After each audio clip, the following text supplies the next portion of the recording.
Many times when you are presented with educational programs to learn how to trade the market, they are linear.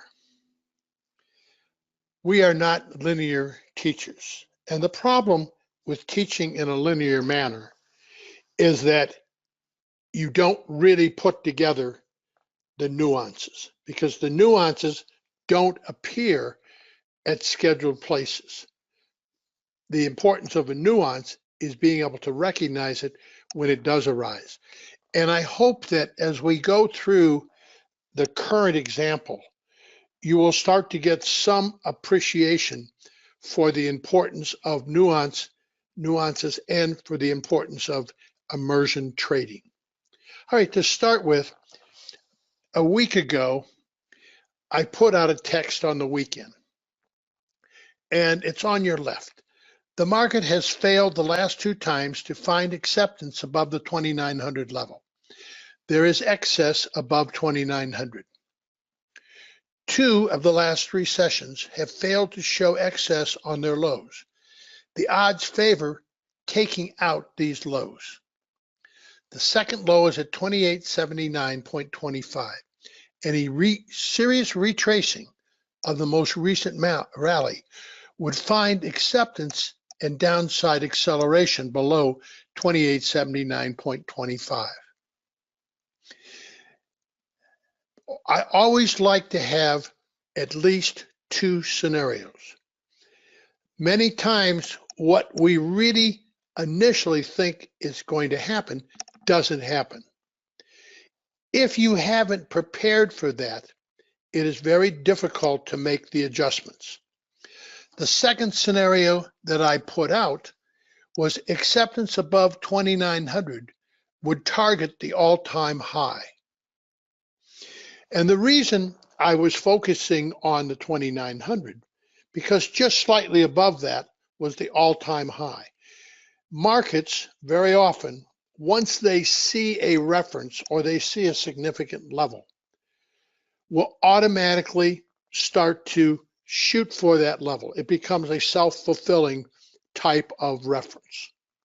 Now, the market, as I said, had failed the last two times, but you never know when you're going to get some piece of news or some event that brings that sharply into focus. There was a piece of news, and the market did find acceptance above the 2,900 level. So the second scenario took place. Throughout the week, the market went up and it took out the previous all-time highs. And what we're going to do, and Jen, you can go ahead and start. What we're going to do is replay Friday, 6/21. Coming into Friday, the market had made a new all-time high. It was made in the overnight session. Additionally, on Thursday, the market had made a new all-time high during the pit session hours. However, the pit session hours were still below the session high made in the overnight market. It's much more reliable to have a high made during the pit session hours. Friday, which we are looking at in front of us, opens within the value area for Thursday. It also opens within the trading range for the overnight. Significant references from overnight are overnight half back, which is the white line, the very prominent point of control from overnight. And what you will find is the more pronounced a point of control is, the greater the odds that the market will revisit that point of control. So as we come into Friday, we are back and forth through the very prominent point of control. And the market is just, we're playing it, what you're looking at right now is 3 times the normal speed. So the market is trying to find its way through the early morning trade. And as you can see, we've just traded down to 1 tick above half back. As I said, half back, very prominent points of control. I should add the overnight high and low are always prominent references. The market is now traded a single tick below half back. That is not a particularly strong reference. And the reason it's not particularly strong is because the exact nature of it. When you see markets trade at exact reference, it is an indication that the traders that are dominating the market, at least at that point in time, are shorter term traders. And I call shorter term traders weaker hands traders, meaning they can change their minds very quickly. They can panic in and out of positions. So one data point does not make the whole day, but you need to observe it. You need to remember it. So I write down a piece of paper to the right of my machine that as of this point in time, I have a weak overnight low. It may change, but we're playing 3 times the normal speed. Jen, let's speed it up to about 5 times, please. And we're just going to speed it up a little bit, and we're not going to play the whole day out at slow speed. Sometimes we'll speed it up, sometimes we'll slow it down.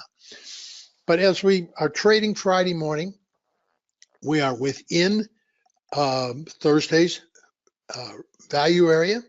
We're within the overnight range, and we are still within striking distance of the 2 new all-time highs, one made in the overnight session and one made on Thursday during the pit session hours.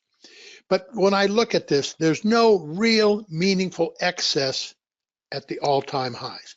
Is there excess? Yes. Is it meaningful? No, because it's only a few ticks. Excess is one of the 2 most important concepts that we deal with, particularly when you're looking at all-time highs. Unless markets have some conviction that a high has been put in, they tend to keep coming back to that area.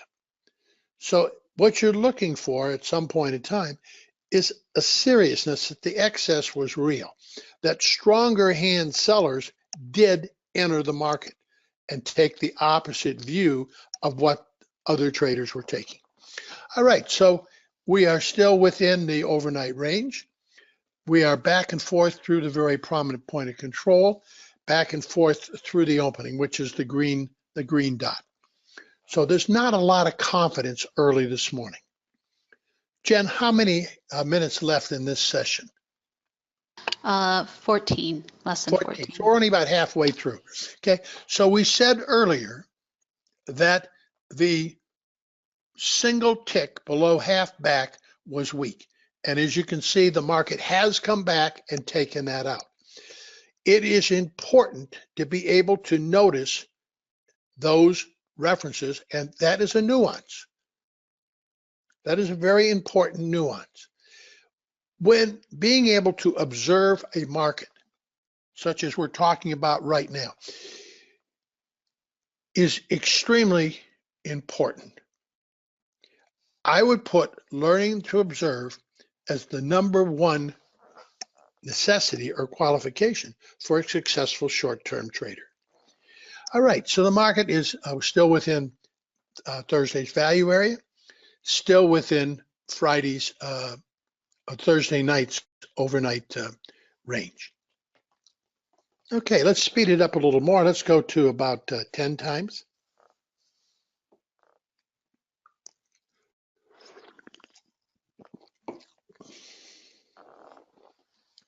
So we're speeding this up quite a bit, still within the overnight range and still within Friday's range.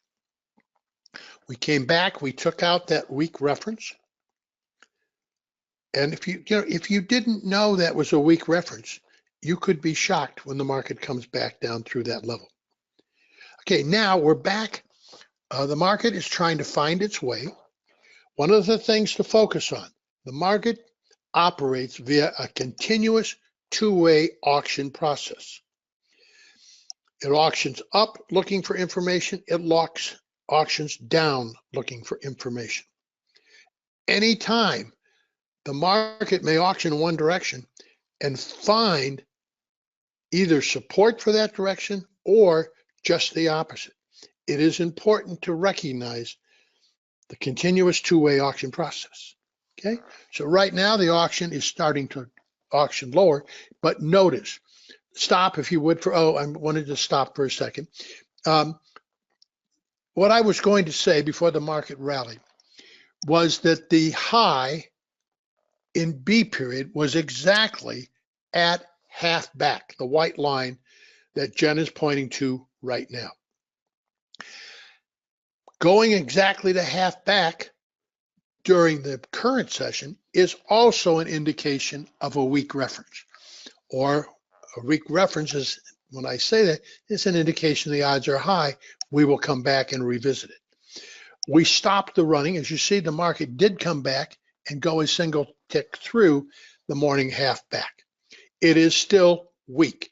A single tick either side or exactly at is considered a weak reference. Let's go ahead and continue to play. So the odds are high that we're going to find more acceptance above half back.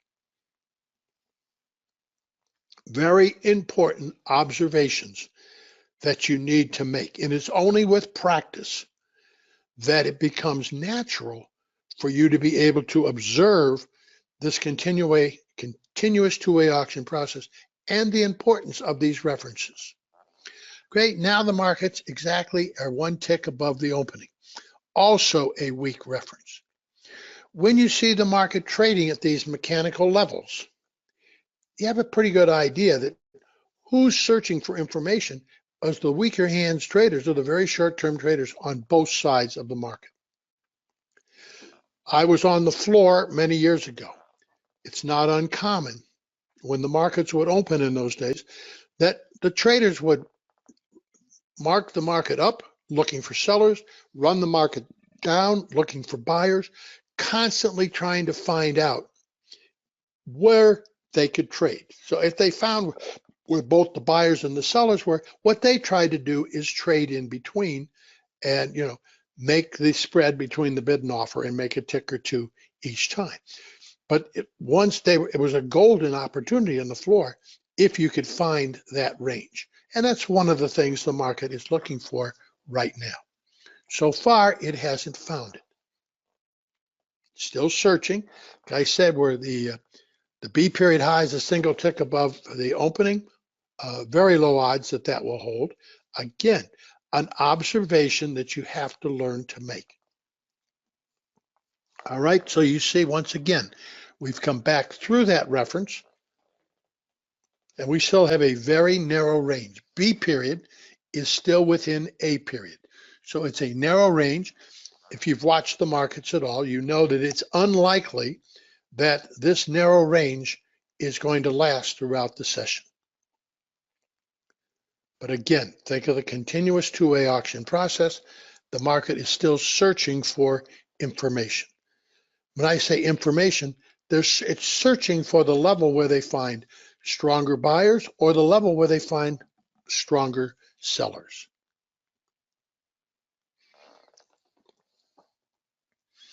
Okay, we're playing at 10 times the normal speed, so you get some idea that it was pretty slow. Now we've changed periods again. We're now in C period. Okay, so C and B are still within the A period range. Again, that's not going to last. The A period range is too narrow. All right, so we're up in C period, is a tick below the A period high. The odds are that that will not last. One more time, you are looking at a weak C period high because it's a single tick. Now it's taken it out. Okay, so now that we've traded above the A period range, and the next reference the market would be looking at would be the overnight high. Above the overnight high, which is also the settle. So there's two references at the same price, which would be 29.60. There's the overnight high as well as the settle from Thursday. The odds are that the market will go back up and take that level out before the day is over.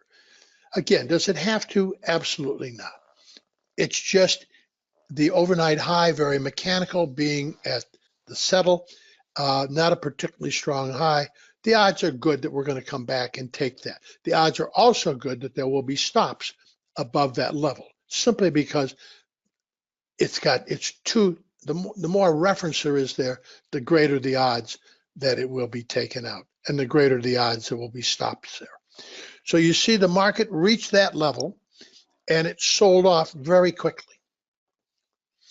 But you're watching now, you're looking to see, is there any follow through? So it sold off quickly. Can we stop for just a second? So it sold off quickly. So what happened? Short-term traders were very anxious to sell at unchanged. Unchanged is the settled from the previous day, and it's a very mechanical reference that short-term traders like. It is not a reference that is used by more serious money. So they traded off, they sold it off very sharply down to the A period high. Buyers were still there. So the market came in, the buyers were there as the sellers tried to sell it off, and we're back through the unchanged level and the overnight high. The chances now are we're going higher. The next reference would be the prior month high at 29.62, but the more important reference would be the high from 620, which is 29.63.25, which is the new all-time pit session high. Those are logical references. Let's go ahead and play.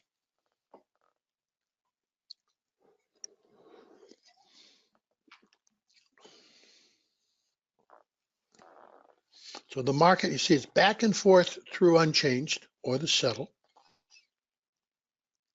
So there's no real decision. We went up there, they sold it off, we came back. Value is now building near the upper end of Friday's range. Value is the blue shaded area. Value represents about 2/3 of the previous day's range. So, a lot of people trade price, and value still represents price, but it's refined it and taken out a lot of the noise that you normally find associated with price. Value is three-dimensional. We look at time, price, and value, where price is just a single dimension. All right, so we're back down, and we've left a selling tail, the C period selling tail, and now we're watching, and D period is back again.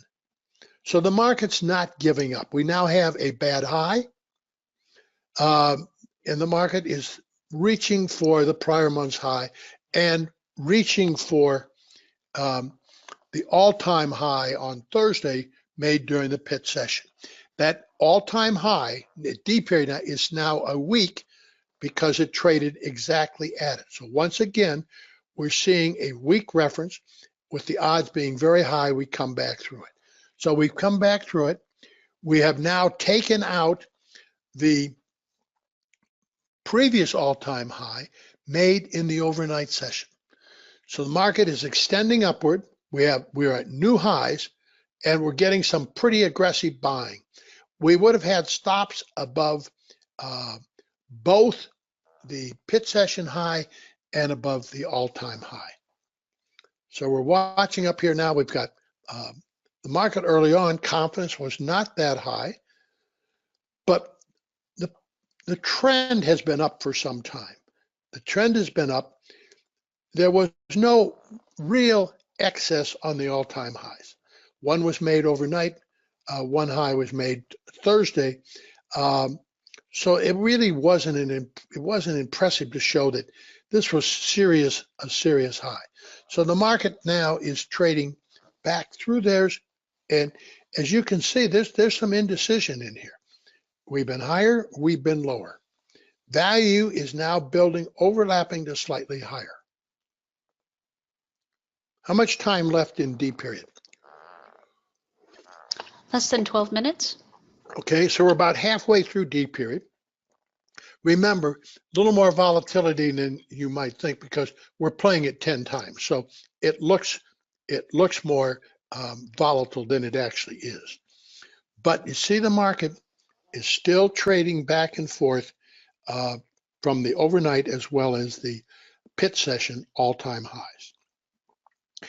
In my opinion, if the market was as strong as price makes it look right now, I don't know if we would have come back through those levels as many times as we did.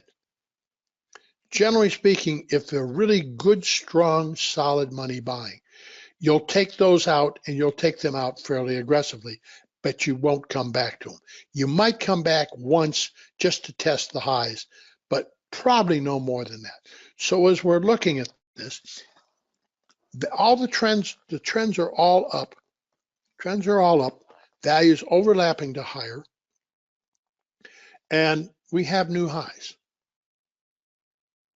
It's too early to call anything more serious. But you see the market is trading back and forth. And it's not an easy day to trade at all. Okay, so we're back up to the all-time high made in the overnight session. So you can see this, the market, they're following the trend. Shorter term traders, particularly the momentum traders, are continuing to focus on the new all-time highs. Again, if you notice this, the conviction isn't that high. It's important to know that strong conviction would have taken those highs and you wouldn't come back. Like I say, you might come back one time, but I doubt if you've come back as many times as you have right now. Difficult market to trade because we're back and forth and awfully easy to get whipsawed. But at this point in time, all trends remained up. Okay, so the market has come back down. The E period low is exactly at half back. It is weak. So you need to record that that is weak because of its exactness. The odds are that we will be back through that level, okay? So now you saw it come back, it took it out by a single tick. Taking it out by a single tick is not a sign of weakness. It's more of a sign of, there you go, now you've taken out by a couple. Okay, as we said, learning to observe those references is very important to trading. Okay, so we now have an excess high in D period. We have the market selling off, so that excess high has been rejected and the market is selling lower. So now we need to shift our focus to value. Value right now is overlapping to higher. Value is overlapping to higher. And if there's anything serious here, we want to see at a minimum unchanged value. All right, so the market got rejected. We have an excess high and we have a new all-time high and we have excess on the new all-time high. The market is sold off. Now the question is, how serious is the sell-off? We want to see if you sold off, you had either some profit taking or you had some sellers, but you're looking to see the seriousness of those sellers. If it's really serious, then the market will go back down and take out the early morning low. It'll take out the overnight low, and then it will target the Thursday low. Okay, as you're watching, the F period high is exactly at half back. The chances are good we'll come back through that. Taking it out by one is not solid. The chances, it's still weak. Remember, one tick above it, right at it, or one tick below it is considered weak. So we see the odds are high that we come back through half back. It's a single tick at this point in time. Again, when we're talking about immersion learning, to do this, you are really getting involved in the market. Or as I say, and as one of the testimonials wrote the other day, one of the things that Jim teaches is being able to read the flow of the market, being able to feel the market and what is going on, being able to be in control yourself of what is taking place. Okay, so the F period high is a single tick above half back. The F period low is a single tick above the E period low, so neither the F period high or low are secure.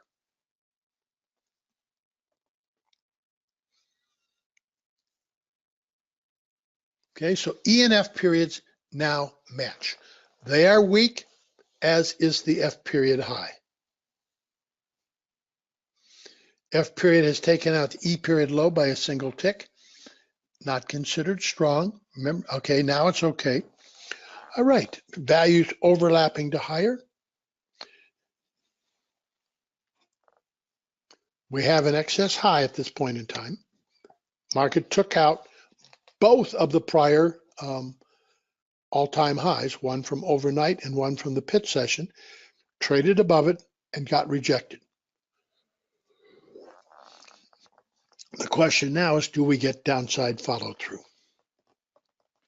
Okay, Jen, let's speed it up to about 15 times, if you would, please. So we're going to play a pretty fast speed right now, but we're watching, we're watching the whole day. You've got a lot to focus on right now. One thing you're focusing on is you do have an excess high, and you had selling from that excess high. Next, you're looking at value, and values overlapping to higher. So how would you get lower value as you go through this day? You have to spend time on the downside. You have to get range extension down, and you had to spend time down there. It's important, if there's anything serious here, it's important for the market to carry to the downside after putting in the excess high. All right, so now we're running this at 15 times, which is going to go pretty quickly, but I want you to see the day. Okay, we've got matching F and G periods. We still have a weak F period high because it was a single tick above half back. So the G period high is weak because it's exactly at the F period low. I'm sorry, the G period low is weak because it's exactly at the F period low. The F period high is weak is because it's a single tick above half back. Now I'm looking at this, and in my mind, I think there's good odds that both of them get taken out before the session ends. This is not easy. When all the things I'm talking about here, learning to take those in as the market is trading and being able to be a successful short-term trader takes practice. When we conduct the intensives, this is what we're concentrating on. They're usually about 5 weeks long. What we're trying to do is help you get conditioned to be able to read these markets, both long-term, intermediate term, but more importantly on a short-term basis, because that's the time frame that most of you trade. You can't trade the short-term successfully, in a vacuum. You still have to be aware of what else is going on. So we came in, remember we said a week ago that if the market traded above 2,900, the odds were pretty good we'd take the all-time highs, which is what happened.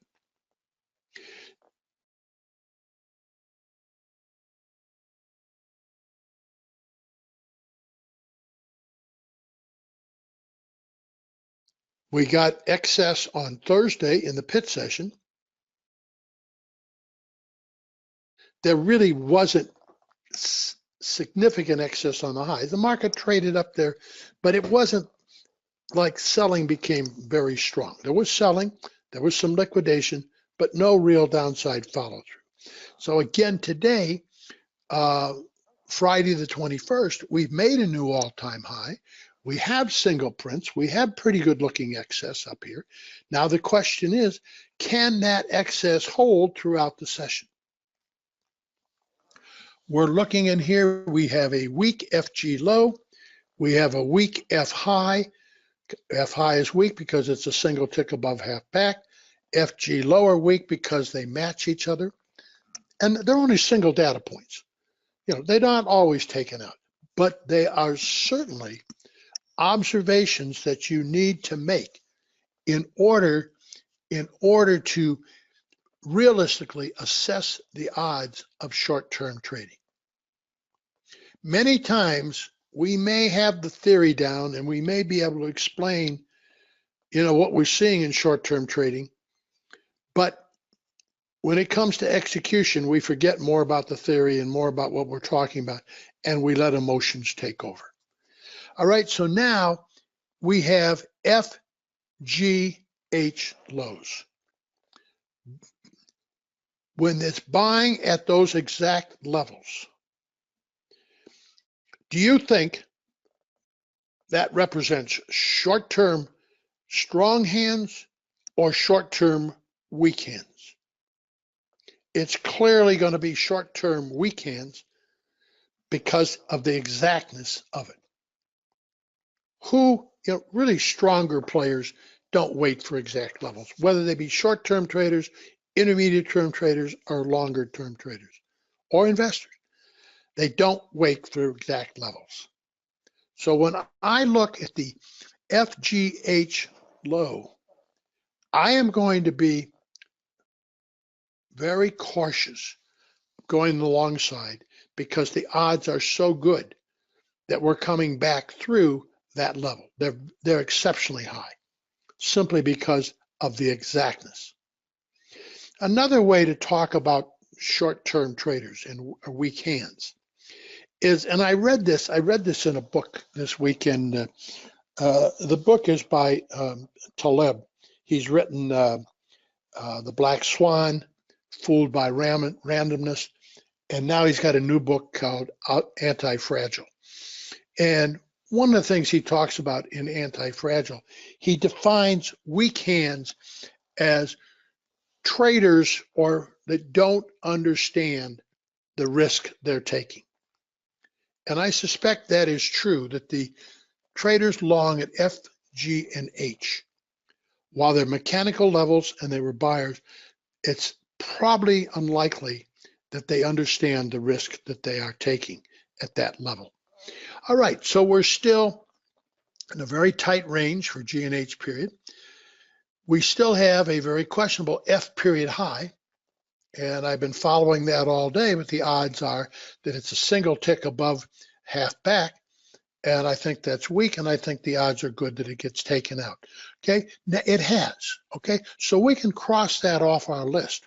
We have seen that level taken out. We've talked about that for a couple of hours. It is very difficult to keep all of this in your mind. At the same time, what you have to keep in your mind, that we now have a new all-time high, and we have a new all-time high with some excess. In other words, what is excess? The price went up to the point where there was more serious selling, and the more serious selling left the single prints. Now we're not getting confirmation of that because value is overlapping to higher. So we are still somewhat in limbo in here. Okay, so we're in a very tight range for the last 2 hours, G, H, I, and J for 2 hours, or approximately 2 hours, we're in a very tight range. We've got an all-time high. We have a low, it's got 2 ticks of excess, which, defines as excess. It's not wonderful.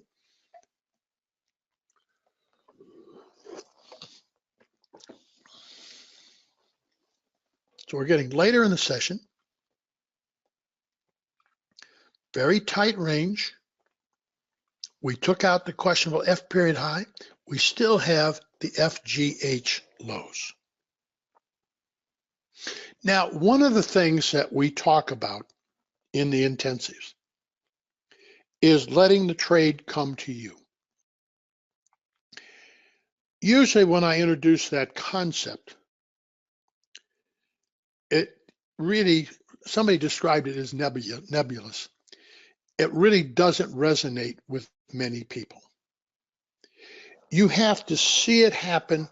You have to see it happen and you see it yourself, say, wow, I just noticed that, before you understand what it is. But when I look at the FGH lows, I am thinking about a trade coming to me. Ideally, what I would like to see is I would like to see a rally that failed, because I think the odds are so good that we're coming back through the FGH level. And why? Because that inventory, people that bought at that level, are more than likely short-term traders, and they're more than likely short-term traders with very weak hands, or those that don't understand the risk they're taking. Very short-term traders have a high tendency to reverse their positions on the first sign of anything negative in the market. So we're getting later in the session. One more time, the market is trying to go higher. We've had no real meaningful sell-off today after making the all-time high. Later in the session, and the market is one more time trying to go back up and get those highs. Remember, the trend remains up. The momentum traders are going to be up. Everybody's going to be up, because that's where the trend. This old saying, like, the trend is your friend, and generally that's very good advice. However, trends do come to an end, and it's important to recognize when trends come to an end. It's also important to recognize what we call the dispersion model. The dispersion model is made up of innovators. They are the first ones in, early adopters, early majority, late majority, and finally laggards. And so if a market, the trend has been up for a long period of time, you will have at least the laggards starting to buy the market. They finally decided the market's going higher. All right, so K period is a single tick above half, well, it was. Now we've taken that out. And here we are late in the session, and the market is trying to go after the early morning high. At this point, and I don't remember exactly when, but I bought the 2940 puts that expire in a week with the idea, this is what I see as a trade coming to me, with the idea that we will come back down through the FGH lows because of their mechanical nature. Now, as the market stands time up here, I must admit, I was getting very nervous. And there it is trading, at the previous day's high, just a tick above it. And you see, late in the session, they are trying to go up and get the all-time high that was made earlier in the day. There was selling up there. If that selling lasts, that selling would have been done by stronger hands, or that would have been an indication that the innovators were there, that those sellers were innovators going up. On the other side right now would be the laggards. All right, as we come into the day, the market tried to go up. The L period high is not strong because it's exactly at the previous day's high. So it's not something you say, wow, that's a very secure high.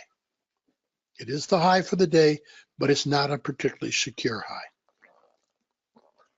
Getting later in the session, we still have those lows that I thought had a good chances of being taken out. So you see, as we near the end of the day,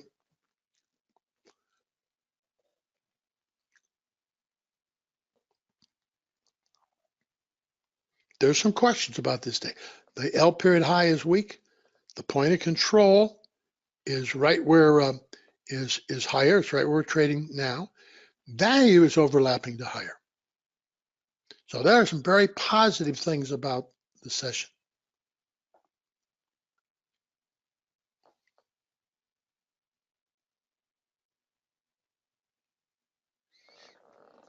The two most negative things I see are the excess high. It may be taken out. The market's trying it right now.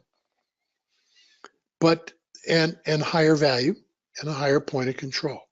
The most negative is the fact that there was no follow through after making the all-time high.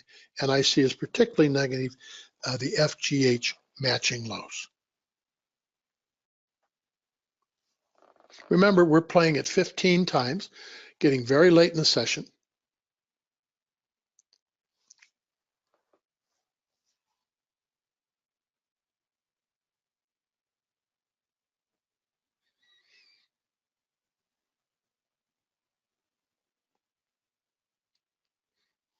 Okay, remember, we've been talking a long time about the LGH lows and the odds of them being taken out. And I use that for the trade coming to me. Okay, they've been taken out. Market rallies.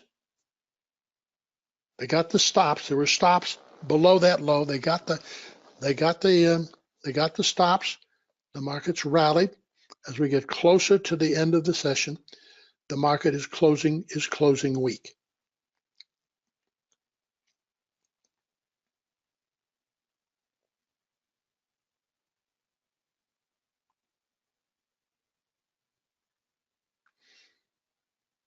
At this point in time, with the day almost over, I am going home long my 2940 puts.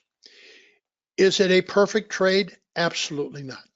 What's against the trade? Against the trade is the LM highs are weak because they are exactly at Thursday's high. Value is overlapping to higher. The point of control is higher. So those are weak indicators. What is strong is that an excess high. We do have an excess high, and it's a healthy looking excess high. So now what I need to see, I'm taking this trade home over the weekend. But what I need to see downside follow through very quickly. And that falls into the category of what we call monitoring for continuation. There are a lot of trades you can engage in if you know how to monitor those trades. So if I'm long these puts, the market monitoring for continuation, I have to get down below Friday's low on Monday, and I have to probably stay down below that low. If I fail to stay below that Friday's low, I'm going to come out of that trade. Because remember, I do have some negative things. There's some positive, there's some negatives. So monitoring for continuation, I need to open and remain below Friday's low. And we'll see what happens from here. All right. Let me stop by saying and asking you to compare traditional linear training versus immersion trading, where we're really involved in the flow of the market and we're being able to observe the references and the nuances. The nuances are very, very important. The FGH low was clearly a nuance. Early on, the F period high, a tick above half back, clearly a nuance. Nuances matter. Nuances make a difference. Thank you very much.